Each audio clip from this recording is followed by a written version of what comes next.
Hello students, now we are going to start the process of translation in detail.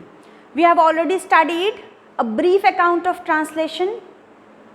Translation क्या है? It is the process of polymerization of amino acids to form polypeptide. Amino acids के बीच में peptide bond बनता है. ये process cytoplasm में होती है और क्या क्या चीज़ें रिक्वायर्ड हैं ये आप पढ़ चुके हो. याद होगा आपको 3 तरीके के आरएनए चाहिए, mRNA, rRNA, tRNA. Amino acids चाहिए, एनर्जी करेंसी चाहिए, एटीपी, जीटीपी, और क्या चाहिए आपको? इसके लिए 2 एंजाइम्स चाहिए, एक पेप्टाइड बॉन्ड बनाने के लिए पेप्टाइडल सिंथेटेज और एक अमीनो एसिड को चार्ज करने के लिए चाहिए अमीनो एसाइल टीआरएनए सिंथेटेज. तो ये सारी चीज़ें, मैग्नीशियम आयन चाहिए राइबोसोम की सब यूनिट्स को आपस में जोड़ने के लिए. ये सारी चीज़ें मिलेंगी और प्रोटीन सिंथेसिस होगी. तो आज हम प्रोटीन का हलवा बनाएंगे. बिलीव मी, ये ट्रांसलेशन की प्रोसेस एकदम हलवा लगेगी आपको, एकदम इजी लगने वाली है. कोई डाउट नहीं रह जाएगा. ट्रिक्स से याद करोगे आप, ये हमेशा के लिए याद हो जाएगी. ध्यान से इसको सुनो. ट्रांसलेशन की प्रोसेस में क्या स्टेप्स हैं? क्या स्टेप्स हैं प्रोटीन सिंथेसिस के? 3 स्टेप्स हैं. Activation of amino acids. Amino acid सोई हुई पड़ी है, उनको जगाना है, एनर्जी भरनी है, एक्टिवेट करना है. एक्टिवेशन ऑफ अमीनो एसिड, जो एनर्जी रिच अमीनो एसिड्स हो गई हैं, एक्टिवेट हो गई हैं, उनको टीआरएनए के साथ जोड़ देना है. टीआरएनए की गाड़ी पे बिठाएंगे ना, तभी तो टीआरएनए उसको लेकर जाएगा. कहाँ तक जाएगा? राइबोसोम के पास तक जाएगा. तो transfer of amino acid to tRNA, tRNA के पास तक छोड़ देंगे हम, टीआरएनए तक अटैच करवा देंगे. किसको? अमीनो एसिड को, जो चार्ज हो चुका है. फिर पॉलीपेप्टाइड चेन फॉर्मेशन शुरू होगी. अब 2 चार्ज्ड अमीनो एसिड्स के बीच में पेप्टाइड बॉन्ड बनेगा. ये है 3 मेन स्टेप्स. कैसे याद रखोगे इसको? याद रखोगे आप इसको एटीपी से. एटीपी क्या है? एनर्जी करेंसी तो है, पता है आपको, पर याद रखने के लिए ट्रिक है ATP. Activation of amino acid, transfer of activated amino acid to tRNA, polypeptide chain formation. ठीक है, एटीपी से आप याद रखोगे ये 3 स्टेप्स हमारे ट्रांसलेशन की प्रोसेस के. अब जो पेप्टाइड बॉन्ड फॉर्मेशन होता है, जो 3rd स्टेप है, उसमें भी फिर से 3 चीज़ें हैं. और हम ट्रांसक्रिप्शन में भी पढ़ चुके हैं, इनिशिएशन, इलॉन्गेशन और टर्मिनेशन. वही यहाँ पर भी है, इनिशिएशन, इलॉन्गेशन, टर्मिनेशन. कभी भी प्रोसेस होनी है तो स्टार्ट होगी, कुछ खास चीज़ होगी, पूरी प्रोसेस हो जाएगी और फिर टर्मिनेट हो जाएगी. यही तो होता है, initiation, elongation and termination. Initiation, ये सारी प्रोसेस है एक पेज पे, यहाँ पर सब कुछ मेन बात है. आगे सिर्फ डायग्राम से समझते जाना है, कुछ खास नहीं लिखना है. इनिशिएशन जब होगा, प्रोसेस हमारी स्टार्ट कब होगी? जब 2 राइबोसोमल सब यूनिट्स आकर जुड़ेंगी और यहाँ पर राइबोसोमल सब यूनिट्स जुड़ गई और राइबोसोम पे आकर एमआरएनए अटैच हो गया, तो प्रोसेस शुरू हो गई. एयूजी के पास लग गया राइबोसोमल सब यूनिट, तो हो गई प्रोसेस शुरू. इलॉन्गेशन होगी, टीआरएनए स्पेसिफिक अमीनो एसिड को लेकर आता जाएगा और इनके बीच में बॉन्ड बनता जाएगा. इलॉन्गेशन होगा. टर्मिनेशन कब होगा? जब क्या मिल जाएगा, क्या दिख जाएगा? स्टॉप कोडॉन दिख जाएगा, तब ये प्रोसेस को रोक देगा. रोकने के लिए कोई टीआरएनए है क्या? नहीं है, हम पिछले वीडियो में देख चुके हैं. ये आपको तब समझ में आएगा जब आपने पिछला वीडियो सही से समझा है और देखा है. तो प्लीज़ पहले उसको देख लो, फिर इस वीडियो को देखो. ये प्रोसेस आपके लिए बिल्कुल ईजी हो जाएगी. पॉलीपेप्टाइड चेन बननी रुक जाएगी जब स्टॉप कोडॉन दिख जाएगा एमआरएनए पे, तब रिलीज फैक्टर आकर वहां पर लग जाएगा और बनी हुई प्रोटीन निकल जाएगी, प्रोसेस रुक जाएगी. याद हो गए?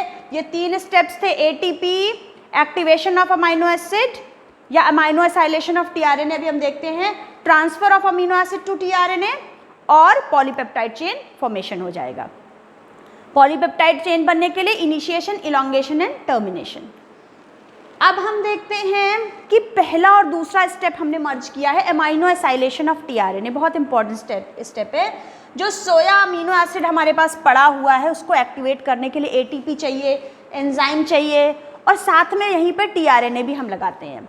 ये है हमारा एंजाइम, आप पर एंजाइम चलो किसी अलग कलर से करते हैं, ये है एंजाइम, ठीक दिख रहा है आपको, ये है एंजाइम। आप 11th क्लास में पढ़ चुके हैं, एंजाइम में कुछ एक्टिव साइट्स होती हैं ना, सबस्ट्रेट बाइंड होते हैं जहाँ पर, तो ये एक्टिव साइट है इसमें अमीनो एसिड को बाइंड करने के लिए, ये एक्टिव साइट है यहाँ पर एटीपी के लिए, एटीपी यहाँ पर आ गई, और ये एक्टिव साइट है इस पे टीआरएनए के लिए। तो इसी एंजाइम में सारी चीज़ें आ गई, अमीनो एसिड के साथ एटीपी और एंजाइम, क्या बना, अमीनो एसिड के साथ एनर्जी लग गई, एएमपी रिलीज हो गया और एंजाइम भी रिलीज हो गया, ठीक है। तो अब फिर उस एनर्जाइज्ड अमीनो एसिड के साथ में टीआरएनए अटैच हो जाएगा, तो क्या हो जाएगा, अमाइनो एसाइलेशन ऑफ टीआरएनए या चार्जिंग ऑफ टीआरएनए। समझ में आई बात? दो स्टेप्स को हमने मर्ज किया, अमीनो एसिड, एटीपी और एंजाइम, तो साथ में लगाया, हमारा क्या हो गया, बन गया एमाइनो एसाइल। एमाइनो एसाइल क्या है एक्चुअली, ये है एनर्जाइज्ड अमीनो एसिड। ये energised amino acid amino acyl को अब हम टीआरएनए से जोड़ देंगे, तो क्या बनेगा, अमाइनो एसाइलेशन ऑफ टीआरएनए या चार्जिंग ऑफ टीआरएनए। अभी टीआरएनए की गाड़ी खाली थी, कोई नहीं बैठा था, हमने चार्ज कर दी, बैठा दिया वहां पर किसको, ये हमारे जो वीआईपी पर्सन है, अमीनो एसिड जो स्पेसिफिक है उसको स्पेसिफिक टीआरएनए पे बैठा दिया, चार्जिंग ऑफ टीआरएनए या अमाइनो एसाइलेशन ऑफ टीआरएनए हो गया। पहले दो स्टेप्स हो गए यहाँ पर। अब प्रोटीन फॉर्मेशन शुरू होगा, पेप्टाइड बॉन्ड फॉर्मेशन शुरू होगा, तो उसके लिए है इनिशिएशन। इनिशिएशन की प्रोसेस कब होगी, जब दो सब यूनिट्स आएंगी और उसमें एमआरएनए लगेगा। स्मॉलर सब यूनिट पे ग्रूव होता है, एमआरएनए पे नीचे से सपोर्ट देगा स्मॉलर सब यूनिट, क्यों, इसको पकड़ के रखेगा कहीं ये फिर से कॉइल ना हो जाए, तो एमआरएनए को नीचे से सपोर्ट देगा स्मॉलर सब यूनिट और फिर उसके ऊपर आ जाएगी लार्जर सब यूनिट। ढूंढ कर ये कहाँ पर आएगा, जुड़ेगा एयूजी, जहां पर स्टार्ट कोडॉन दिखेगा। पूरे एमआरएनए पे जहां पर स्टार्ट कोडॉन एयूजी दिखेगा वहां पर आके राइबोसोम बाइंड करेगा। क्लियर है बात, क्यों, ये स्टार्ट कोडॉन है, निकल के आया न्यूक्लियस से बाहर और फिर यहाँ पर इस एमआरएनए पे राइबोसोम अटैच हो गया, राइबोसोम आपस में अटैच हो गया, मैग्नीशियम आयन का स्पेसिफिक एक अमाउंट मिलेगा तो ये अटैच हो जाएगा और ये एमआरएनए यहाँ पर लग गया। कहाँ पर, एयूजी को देखकर, स्टार्ट कोडॉन को देखकर। ये जैसे ही लग गया, प्रोसेस इनिशिएट हो गई, टिंग टिंग प्रोसेस शुरू हो गई, बुला कर लाओ। किसको बुला कर लाना है, एयूजी का कॉम्प्लीमेंट्री क्या होगा, जल्दी से देखो, यूएसी, यूएसी यही तो होगा कॉम्प्लीमेंट्री, तो इस कोडॉन को रीड करेगा टीआरएनए, इसके पास एंटी कोडॉन होगा, इस कोडॉन का कॉम्प्लीमेंट्री, और फिर वो टीआरएनए चार्ज हो चुका है, अमाइनो एसाइलेशन हो चुका है इस टीआरएनए का, किसको, ये amino acid, specific amino acid को लेकर, चार्ज्ड अमीनो एसिड को लेकर यहाँ पर आएगा। एक और चीज़, सभी अमीनो एसिड की चार्जिंग होती है, सभी आते हैं, ये जो पहला अमीनो एसिड है मेथियोनिन, इसकी चार्जिंग होती है तो बनता है एफ-मेट। हम कहते हैं जब ये आता है ये एफ-मेट है, इस अमीनो एसिड की चार्जिंग होगी तो आएगा एफ-मेट, एफ-मेट बनेगा। तो यहाँ पर ये टीआरएनए इस एंटीकोडॉन के साथ और एफ-मेट को लेकर, एनर्जाइज्ड मेथियोनिन को लेकर यहाँ आएगा। कहाँ आएगा, अभी मैं बताती हूँ आपको, किसी ये एमआरएनए है, ये है इस पे लार्जर सब यूनिट और ये है इसकी स्मॉलर सब यूनिट, ठीक है। तो यहाँ पर 3 साइट्स होती हैं, 3 साइट्स होती हैं, ए पी ई। एप होता ना, एप स्पेलिंग ऐसे याद रखो, एप होता ना, मंकी का भाई, हमारा भी भाई, एप है ना, एप याद रखो, APE, एप। अब क्या होता है, कहाँ पर आएगा, कौन आएगा, पी साइड पे आएगा पहला। याद करने की ट्रिक है, ऐसा कुछ एग्जाम में मत लिख के आना। पी साइड पे आएगा पहला अमीनो एसिड। कौन है पहला अमीनो एसिड, कौन है पहला अमीनो एसिड, मेथियोनीन। क्यों, क्योंकि स्टार्ट कोडॉन होगा ना पहला। तो पहला अमीनो एसिड यानी स्टार्ट कोडॉन वाला आएगा पी साइट पे, और ए साइट पे कौन आएगा, all other amino acids will come at A site. समझ में आई बात, बहुत सिंपल सी चीज है। पहला अमीनो एसिड आएगा पी साइट पे, बाकी सभी amino acids all other will come at A site. E means exit, जो खाली हो जाएगा वो ई साइट पे चला जाएगा और वहां से भाग जाएगा, एग्जिट हो जाएगी। ये समझ में आया है। तो आगे देखते हैं, यहां पर this is the P site. P पे पहला AUG स्टार्ट कोडॉन है, पहला tRNA, पहले एंटीकोडॉन से ये पहला अमीनो एसिड आ गया है मेथियोनीन, एफमेट आ गया। ए साइट पे ऑल अदर आएंगे, जो भी कोडॉन है इसका कॉम्प्लीमेंट्री एंटीकोडॉन लेकर उस पर्टिकुलर स्पेसिफिक अमीनो एसिड को लेकर अपनी गाड़ी में बैठा के ये tRNA यहाँ आएगा, यहाँ पर आके ये अटैच हो जाएगा। AAU ल्यूसीन को लेकर यहाँ आएगा, AAU ल्यूसीन को लेकर यहाँ आएगा। ए साइट पे ये थी पी साइट।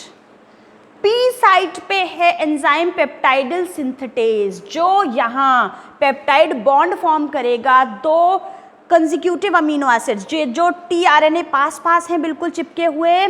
इन साइट्स का ये भी काम है कि दो अमीनो एसिड्स को बिल्कुल पास पास कर देते हैं, और ये हाई एनर्जी अमीनो एसिड्स हैं और इनके बीच में पेप्टाइड बॉन्ड फॉर्म हो जाएगा। किस किस साइट पे है, क्लियर है, समझ में आई ये बात। अब क्या होगा, ये राइबोसोम मूव करेगा आगे, ठीक, राइबोसोम मूव करेगा, राइबोसोम मूव करेगा। राइबोसोम मूव किया, ये पी साइट थी, ये ए साइट थी, राइबोसोम मूव हुआ तो अब ये बन गई पी साइट, ये बन गई ए साइट, और ये हो गई ई साइट। समझ में आई बात। राइबोसोम मूव हुआ ना, ये है अमीनो एसिड, ये है राइबोसोम। तो राइबोसोम मूव कर रहा है, कहाँ तक मूव करेगा, जब तक स्टॉप कोडॉन नहीं आ जाए। तो राइबोसोम मूव करेगा तो ये चेन इस तरह आगे बढ़ेगी ना, अमीनो एसिड mRNA आगे बढ़ेगा इस तरह से। यहाँ पर ई साइट पे कौन पहुंच गया, ये खाली हो गया। यहाँ पर जो अमीनो एसिड लाया था वो तो यहीं छोड़ दिया ना, बॉन्ड बन गया उसके बीच में। अब ये गाड़ी खाली हो गई, साहब जी को यहीं छोड़ दिया। अब ये गाड़ी और ड्राइवर, ये गाड़ी और ये ड्राइवर फ्री है, एम्प्टी है, जाओ अपना काम करो जाके, यहाँ से फ्री हो गए हो, ठीक। डेस्टिनेशन तक पहुँचाया, ये खुद ई साइट पे आ गया क्योंकि ये अब राइबोसोम शिफ्ट हुआ। तो ई साइट का मतलब है एग्जिट, ई फॉर एग्जिट, और अब ये एम्प्टी वाला tRNA एग्जिट हो जाएगा यहाँ से, इसका कोई काम नहीं है यहाँ पर। It is E site. Methionine और ल्यूसीन के बीच में बॉन्ड बन चुका था पहले ही। अब क्या होगा, नया amino acid will come at A site. फिर ए साइट पे जब आ जाएगा, लग जाएगा, तब बॉन्ड फॉर्म होगा। CCA ग्लाइसिन को लेकर आएगा अगले डायग्राम में। CCA और ग्लाइसिन ये आ गया APE, ये एग्जिट साइड से एग्जिट हो गया, ये फ्री हो गया, अमीनो एसिड को यहाँ पर देकर बॉन्ड फॉर्म कर दिया तो ये रिलीज हो गया। फिर ये P और A साइट पे ये जो एनर्जी रिच अमीनो एसिड्स हैं, एनर्जाइज्ड अमीनो एसिड्स हैं, इनके बीच में बॉन्ड फॉर्म होगा। P साइट पे बॉन्ड फॉर्म होता है पेप्टाइड सिंथेटेज एंजाइम यहाँ पर है, और ये बॉन्ड फॉर्म हो जाएगा। फिर राइबोसोम मूव कर जाएगा आगे और अगला अमीनो एसिड आएगा A साइट पे लगने। ये ऐसे ही राइबोसोम इस तरीके से मूव करता जाएगा। ये है mRNA, और ये कब तक मूव करेगा, जब स्टॉप कोडॉन यहाँ पर आ जाएगा। इस तरीके से ये राइबोसोम मूव करता जाएगा, और ये आप देख रहे हो लॉन्ग चेन पॉलीपेप्टाइड बन गई है, इनके बीच में बॉन्ड्स फॉर्म हो गए हैं, पेप्टाइड बॉन्ड्स। यहाँ पर एग्जिट साइड से ये रिमूव हो गया, ये P साइड है, ये A साइड है, ये रिमूव हो गया। अब ये भी खाली हो गया, ये रिमूव हो जाएगा, ये हो जाएगी कंडीशन, A साइड पे नेक्स्ट आएगा और इस तरीके से long chain of polypeptide form होती चली जाएगी। कब तक फॉर्म होगी? जब इसको दिख जाएगा स्टॉप कोडॉन, तब ये प्रोसेस रुक जाएगी। Stop codons UAG, UGA, UAA याद किए थे हमने।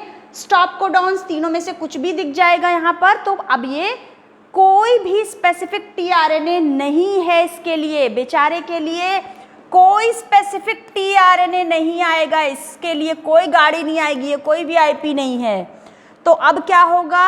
इसके लिए आएगा एक रिलीज फैक्टर, रिलीज फैक्टर इसके लिए आके लगेगा और जैसे ही स्टॉप कोडॉन दिखा रिलीज फैक्टर आएगा, प्रोसेस को स्टॉप कर देगा, बनी हुई पॉलीपेप्टाइड चेन रिलीज हो जाएगी, दोनों सब यूनिट्स राइबोसोम की अलग हो जाएंगी।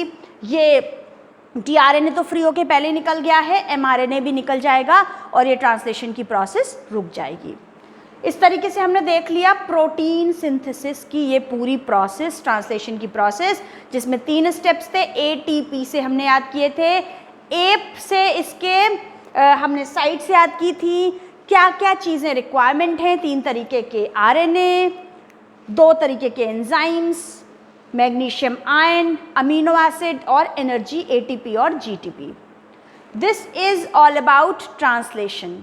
होपफुली अब आपको ये ट्रांसलेशन की प्रोसेस एकदम ईजी लग रही होगी।